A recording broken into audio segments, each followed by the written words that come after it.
ડભોઈ શહેર અને પંથકમાં હનુમાન જયંતીની ધામધૂમથી ઉજવણી કરી ઠેર ઠેર હવન પૂજા અને ધાર્મિક કાર્યક્રમો યોજાયા. ડભોઈની સમગ્ર દેશની સાથે ડભોઈ શહેર અને તાલુકામાં પણ હનુમાન જયંતી પર્વની ભક્તિસભર માહોલમાં ભવ્ય ઉજવણી કરવામાં આવી હતી.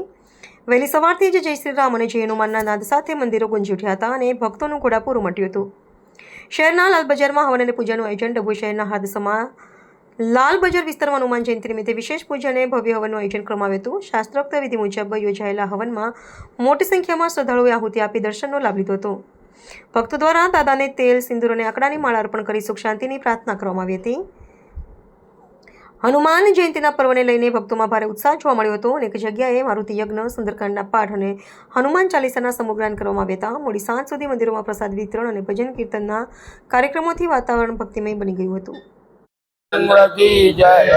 દરબાતી નગરીમાં છેલ્લા 50 વર્ષ ઉપરાંતથી હનુમાનજીના મંદિરોએ ડભોઈના ભાવિક ભક્તો અલગ અલગ રીતે પોતાની ભક્તિનો ભાવ બતાવે છે.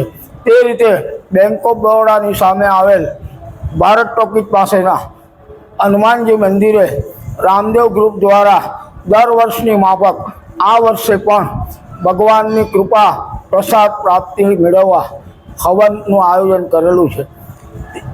કુલ્લે 13 કુંડો છે અને લગભગ 111 ભક્તો એમાં ભાગ લઈ રહ્યા છે. અને આ હવન પછી પૂર્ણાહુતિ પછી મહાપ્રસાદીનું પણ આયોજન કરવામાં આવેલું છે.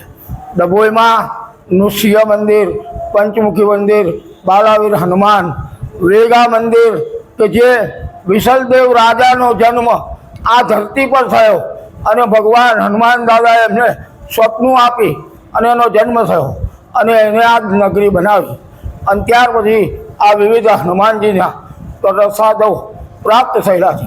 દરબાવતી નગરીમાં કોઈને પણ કોઈ પણ પ્રકારની તકલીફ આ હનુમાન દાદા પડવા દેતા નથી. ગમે તેવી પરિસ્થિતિમાં ભક્તોનું રક્ષણ આ હનુમાન દાદા કરી રહ્યા છે.